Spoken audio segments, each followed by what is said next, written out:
Hey Donovan, thanks so much for joining us today on our podcast. So today we have a number of questions for you about Xiaomi and around international strategy. But before we get there, I wanted to learn a little bit more about your story. So you first started off your career at Google before joining Spotify as their first product manager in the US, and now you're at Xiaomi. So what brought you to Xiaomi? Hey guys, it's Donovan here. Currently Director of Product Management and Marketing for Xiaomi Global. I've been here for almost 4 years. And I joined Xiaomi from New York, where I was previously at Spotify as the first product manager in the US. What brought me to Xiaomi? Uh, I think the overall story is just that I grew up in the US. I was born and raised in the US. My parents are of Chinese heritage, and I married my wife, who had spent a lot of time growing up in Fujian in China, as well as in Hong Kong and Singapore, and had a lot of family here. So when we came back to visit China back in the early days, I started to get a big sense of FOMO. Actually, just had a sense that the China tech scene was developing extremely quickly, in some ways even faster than the tech scene in America and in Europe, which is Spotify and Google.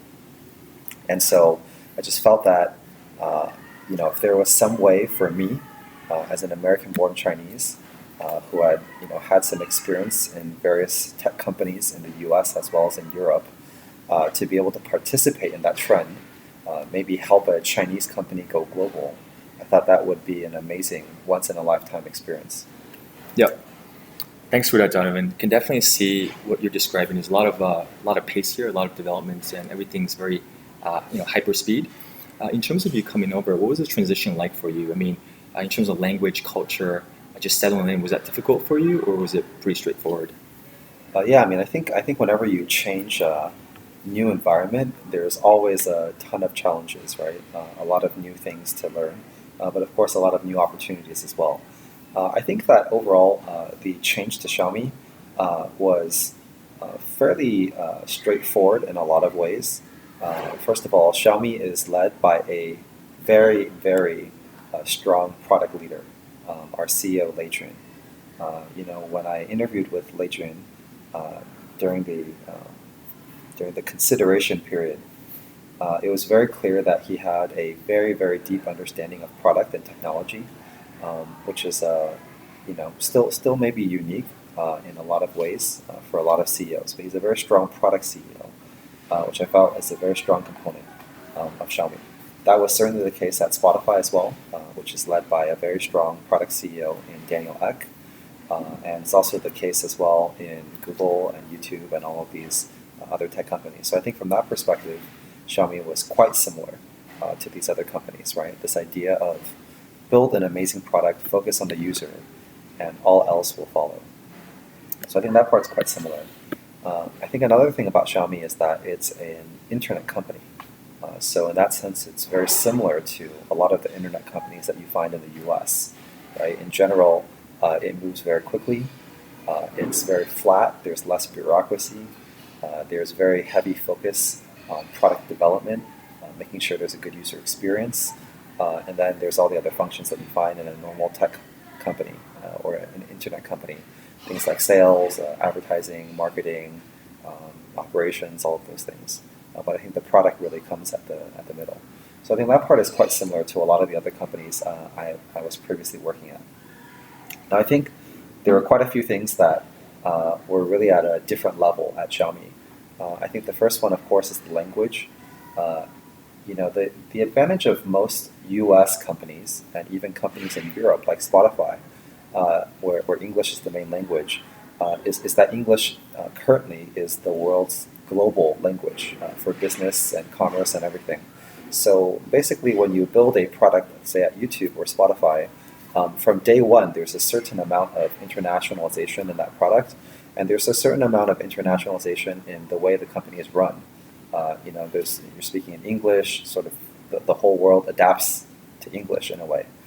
Xiaomi is certainly the first company I've worked at where the primary language is Chinese.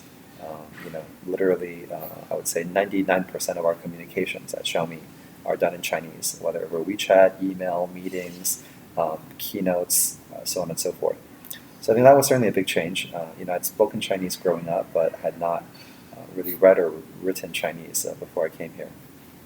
I think another thing is the pace of execution. I think that you've probably heard from various other sources that in general, Chinese companies tend to work a lot harder. There's a system called 996, which is very popular with a lot of Chinese tech companies, which is the idea that the official work hours are from 9 a.m. to 9 p.m. 6 days a week, which is certainly the case when I first joined Xiaomi. And in many ways, it's actually much, much crazier than that. Maybe many meetings could last well past midnight, and then maybe could start much earlier in the morning. Maybe we would also work Sundays, things like that. So I would say that it was probably more intense than that. But in general, I think that Chinese companies do tend to move more quickly than certainly some of the Western companies I've been at. And I think that's in many ways a sign of the stage that Chinese companies are at right now. There's a big opportunity in front of a lot of them, and there's really a feeling that, in general, speed really wins above all else. Speed and execution. If there's a good idea in the U.S., maybe you have a couple of clones and copycats. In China, maybe you have a good idea, and there are literally hundreds of copycats or similar companies. So speed and execution are quite crucial. I think also the general population size of China contributes to the overall competitiveness. Just things are very competitive, and so people move very, very quickly. So I think those two things are definitely stand out for me in terms of some of the differences of working at Xiaomi. But I think in general there are more similarities to Western tech companies than there are differences. Yeah. So thanks for that, Donovan. It's really good context. And one of the things that we notice is that China market's very large, so a lot of these Chinese tech companies move very fast, take market share. They do very well within China borders, but there's few Chinese unicorns, few Chinese tech companies that are going abroad. And to your point, Xiaomi being a Chinese company with a Chinese language, it has some challenges in terms of language or having a product be available for a global audience from the get-go. But you help lead the global efforts. Can you tell us a little bit more about what your role is there and what is the strategy for Xiaomi going global? Sure.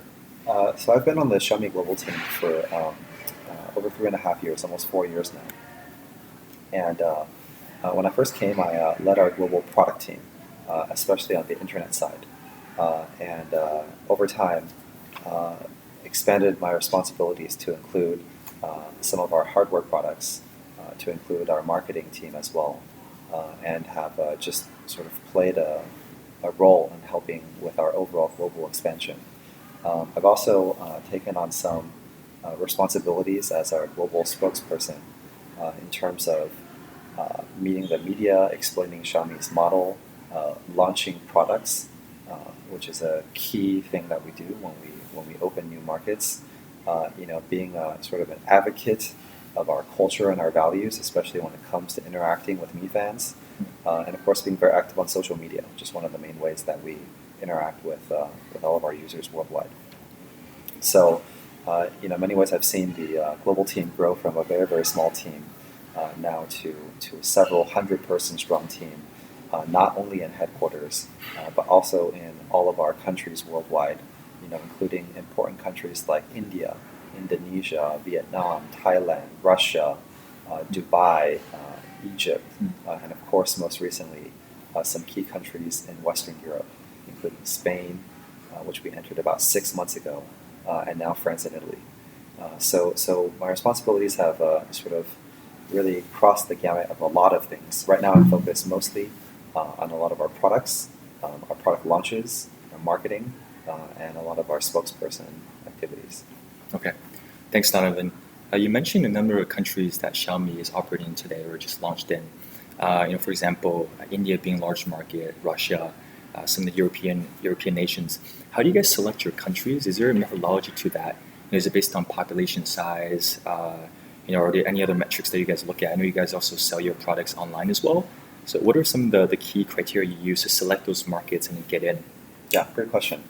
So you mentioned earlier that many Chinese companies, tech companies, are now starting to go global for the first time.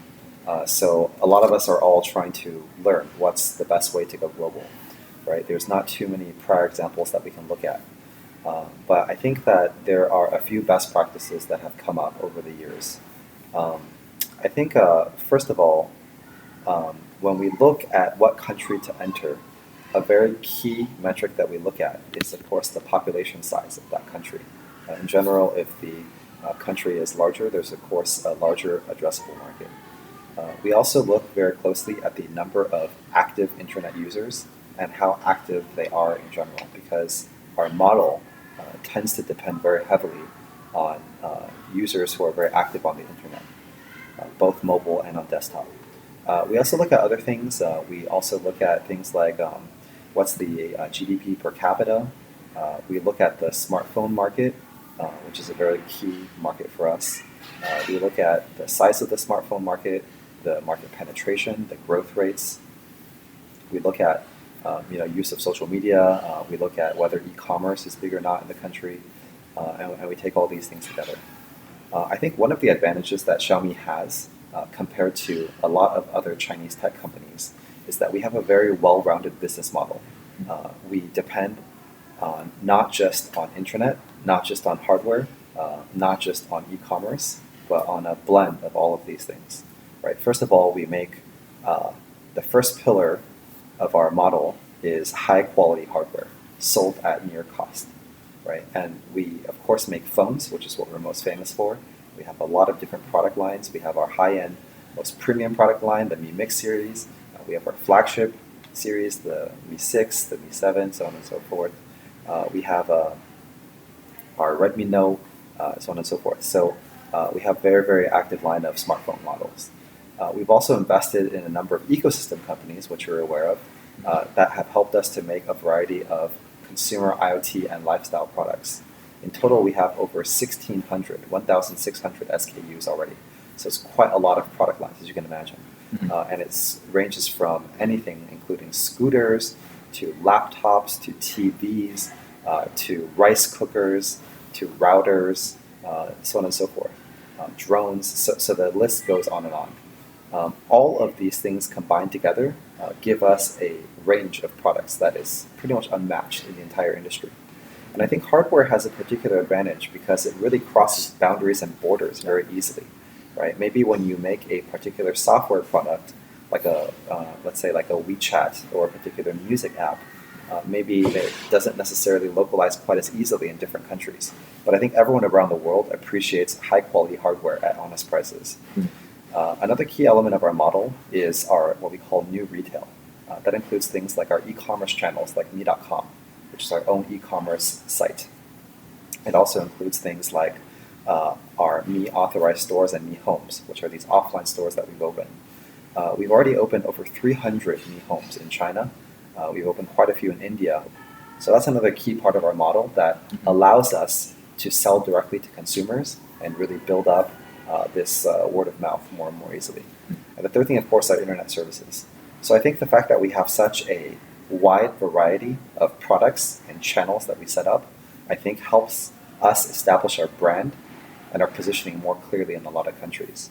So to just give you some quick stats, in just the 4 years I've been at Xiaomi, I've seen that we've gone from almost no countries globally to over 72 countries globally. In that time, we've crossed some major milestones.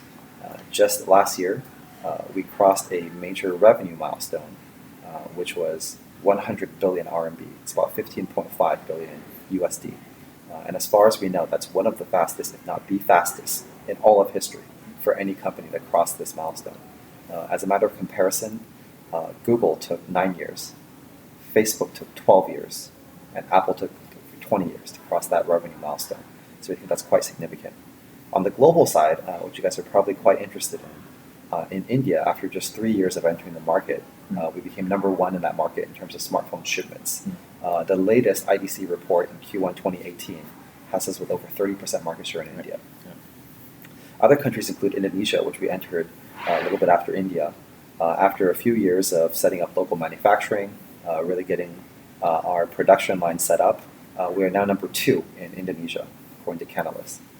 And of course, one of our greatest prides is entering Spain, which is one of the first Western markets that we entered.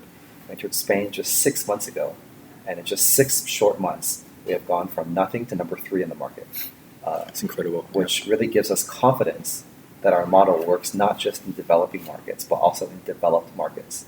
So that gave us the confidence as well to open up France and Italy just a few weeks ago. So I was just in Paris and Milan a few weeks ago to open up these countries as well.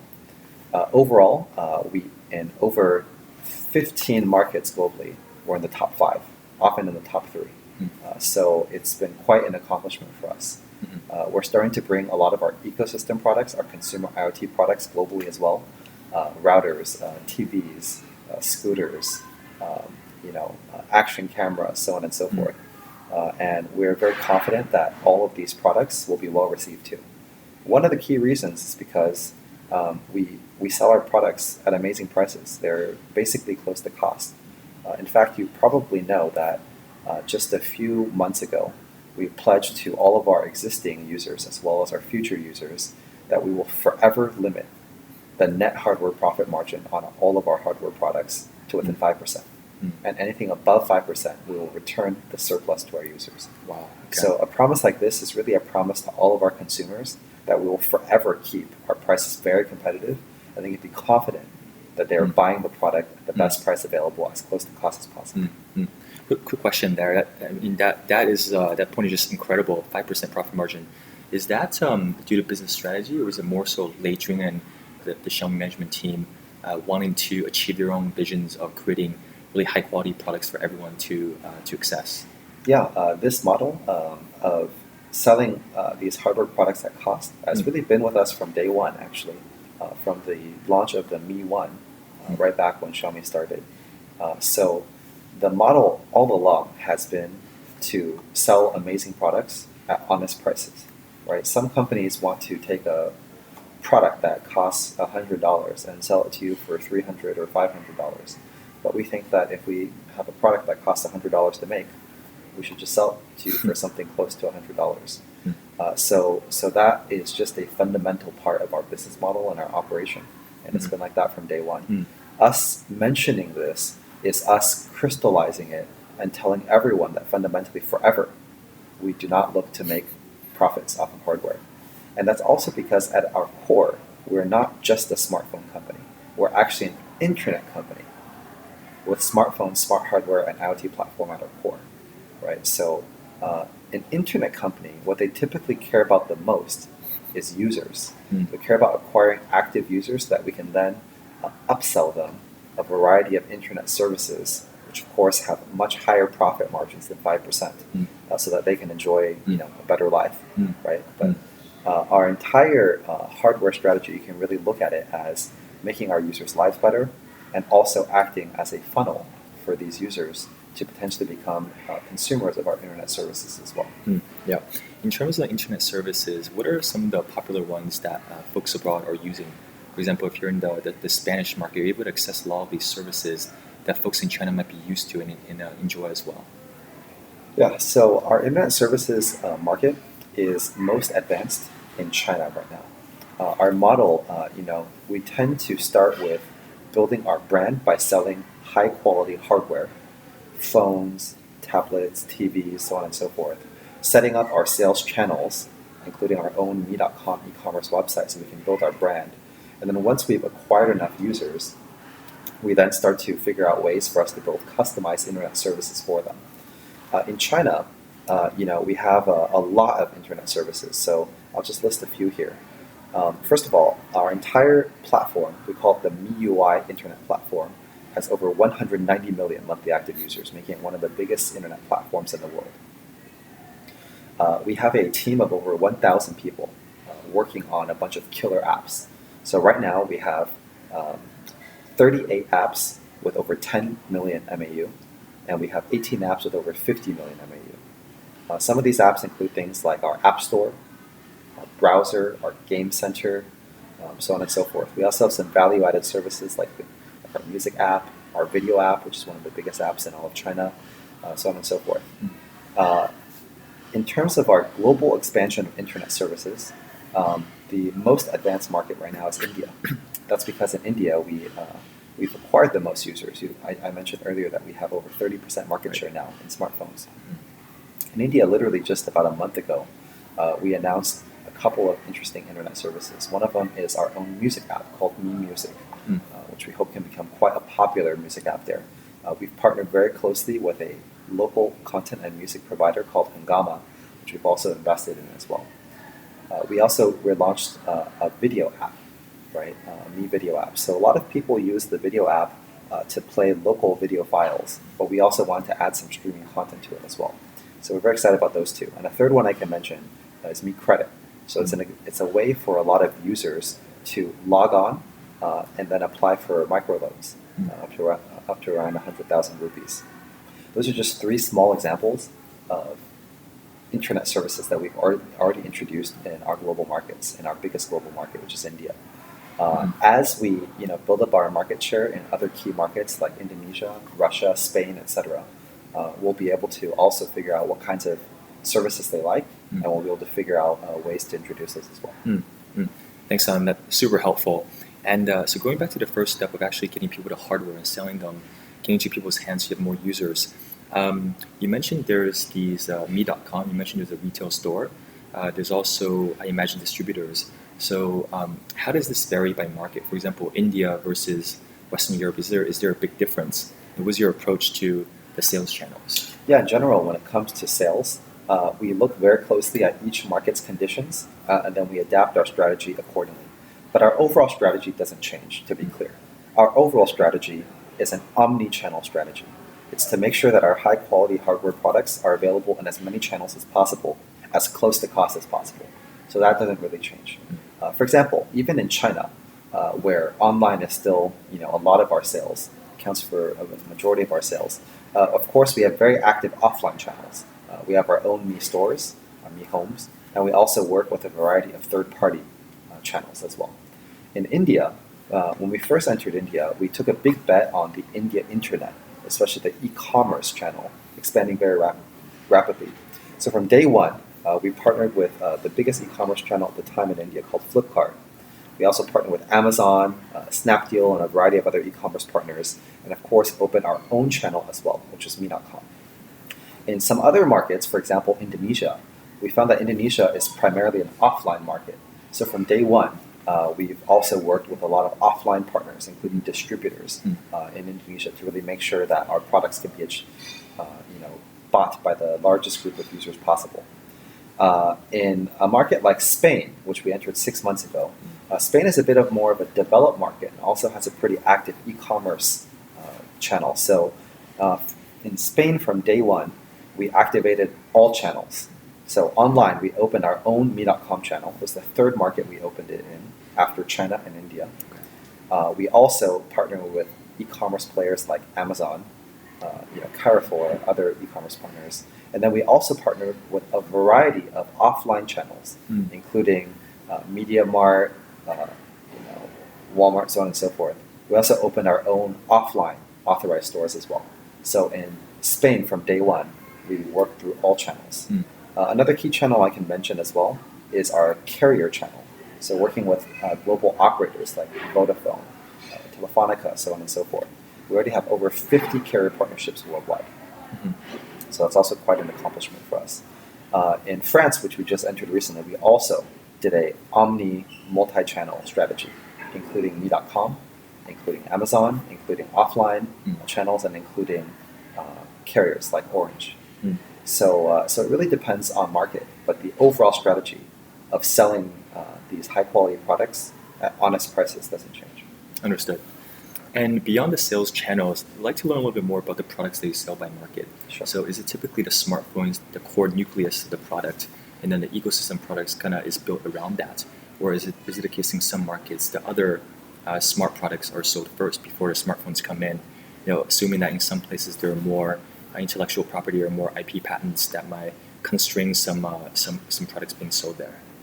So in general, we start with our smartphones first. Smartphones tend to be the core product that we sell.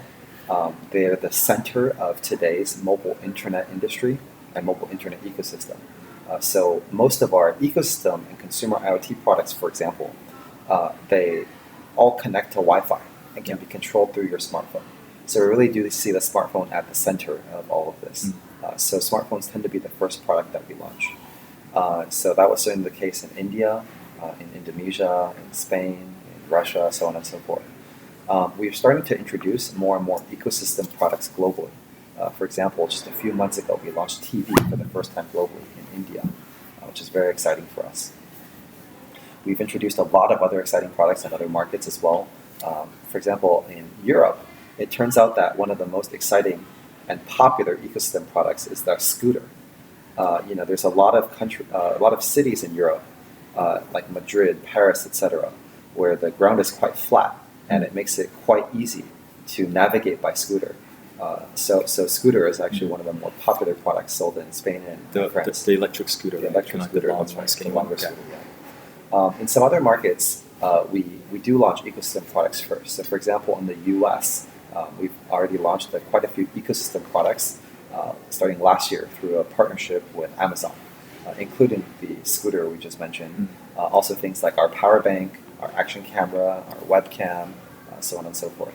So a lot of exciting products that we've launched there as well. And we're going to bring more and more products over time to all of our markets globally. Yeah, thanks, Donovan. So a little bit more, back to some of the markets that you mentioned, especially the Western markets, the more developed ones.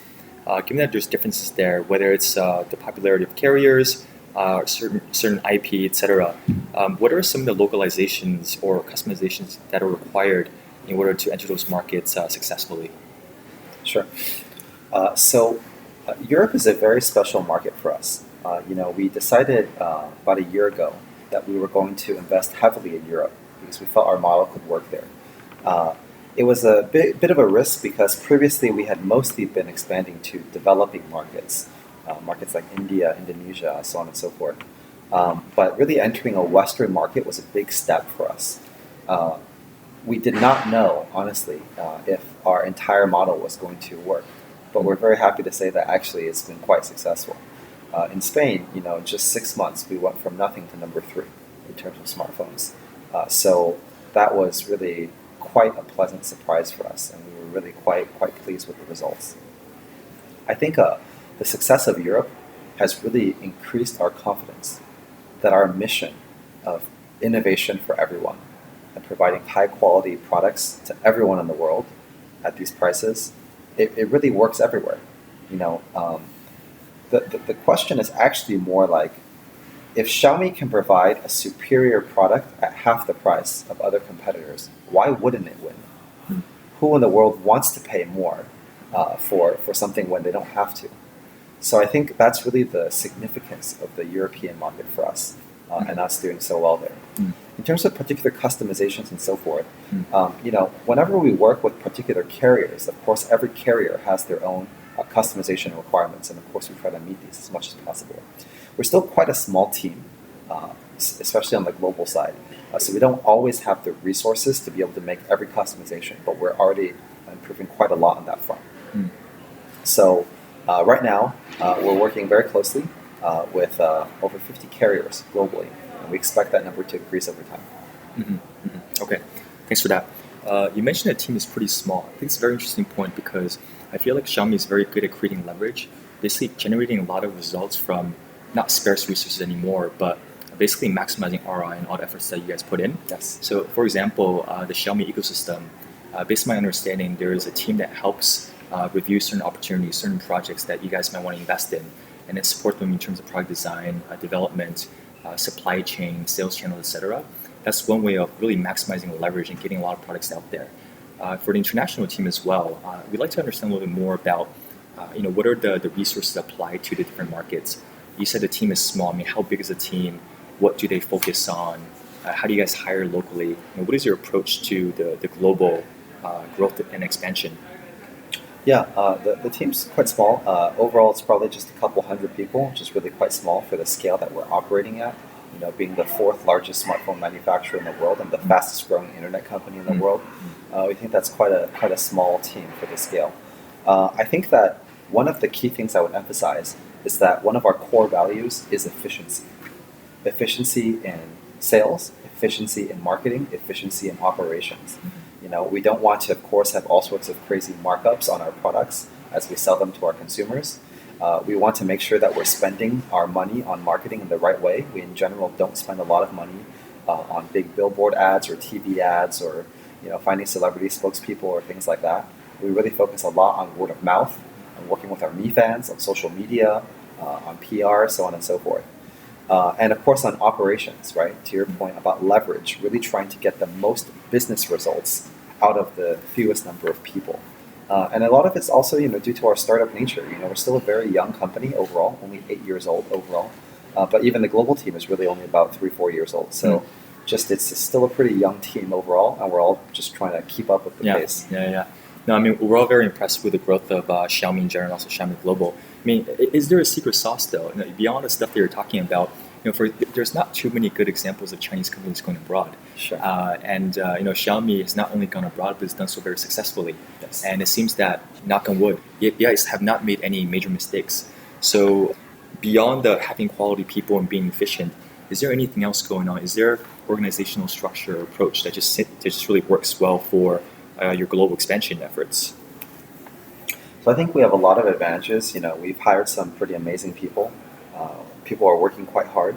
We really caught a very good wave of the mobile internet really rising. We really caught the wave of China becoming one of the key manufacturing hubs of the world. And China also sort of expanding a bit more, so Chinese tech companies growing with that. But I think at the heart of it, there's really two things that help to explain Xiaomi's success. The first one is our products. We actually spend a lot of time making sure all of our products are very, very well designed and really high quality. And that goes back again to one of the first things I mentioned, which is we're led by a very strong product founder CEO who uses every product himself personally for up to 3 to 6 months before it's released, who plays a critical role in product design, product roadmap across all of our product lines, whether phones or TVs or ecosystem products. So I think the quality of our products really helps explain things, right? We often say sometimes that the product is the marketing. Because the products are so well designed, we just have to really make sure people understand what the product is doing. The products help with word of mouth. The product helps with everything when you have a good product. I think that's number one. The second thing that really I think helps explain our success is our model. The model, as we mentioned, involves selling high quality products at close to cost prices. I think that's just very hard to beat because why would anyone in the world want to buy a product that was of inferior quality and 2 to 3 times the price? It just doesn't make sense. So I think the model itself is very powerful, and that model, we're more and more convinced, especially with our success in India, Indonesia, Spain, Russia, so on and so forth, that model is replicable around the world. Everyone in the world wants high quality products at amazing prices. So there's just not too much more to say about that. No, I mean that'll make sense. The product is excellent. The business model and the channels make sense. It's just that sometimes when you're expanding abroad really quickly, the right teams, the right people matter a lot, and especially with a Chinese company and language being a barrier that you mentioned earlier. In some cases, it is difficult. It might be a little bit hairy. So I'm just trying to understand: is there a way that you guys are able to manage the different types of people on a team across different countries that allows you to be efficient, to continue to push the Xiaomi dream without having major hurdles? I think that the global team at Xiaomi plays a very key role in really helping to understand the values of Xiaomi as a company. Things like efficiency, things like passion, things like sincerity, and really helping to transmit those values worldwide, especially as we start to hire more and more local employees who don't necessarily speak Chinese. So I think that there's a lot of things that the global team helps to do to really bridge the gap between employees in headquarters and employees overseas in local markets. We're starting to do more and more work to really make sure that the values and the model are transmitted correctly. So that's helps to explain things like our 5% pledge. In many ways, that's also a pledge to all of our employees that whatever we do, we need to make sure that we run the business so that the net profit hardware margin is within 5%. We need to run the business so it's very efficient, right? So we're not wasting money on sales channels or marketing or things like that. So all of these are pledges from us to really help make sure that we can all stay consistent on the same set of values over time. We also have various programs in place, such as helping to arrange for more senior employees from headquarters to go temporarily work out of local offices, help build up local offices, things like that. But we found that a lot of these models tend to be quite effective when it comes to replicating this model and this way of operating the business in many countries around the world. Got it. Thanks, Donovan. So one last question for you. Our time is running short. Given the escalating tariffs, potential trade war globally for U.S., China, and U.S. Rest of the world, how does that impact Xiaomi's global strategy? Sure. So at a high level, not a politician, working at a very product-focused company, I think that at a high level, a trade war benefits no one, and would certainly not be the best situation. For Xiaomi specifically, our mission is to bring high-quality products to everyone in the world, which includes people in China, it includes people in the U.S., it includes people in Europe and everywhere around the world. So our goal is really just to make sure that mission can work out. And of course, we are constantly observing changing conditions in every country, whether they're economic or social or e-commerce or things like that. So we pay very close attention to the situation. But in general, we don't feel this affects our mission or what we're trying to accomplish, which is really to try to bring these amazing products at close to cost pricing to everyone in the world. Okay. Well, thanks so much, Donovan. Wish you best of luck on this mission and hope the various policies around the world are supportive and help you enable that as well. Okay, sounds good. Thank you for having me here. Thanks, Donovan. Cheers.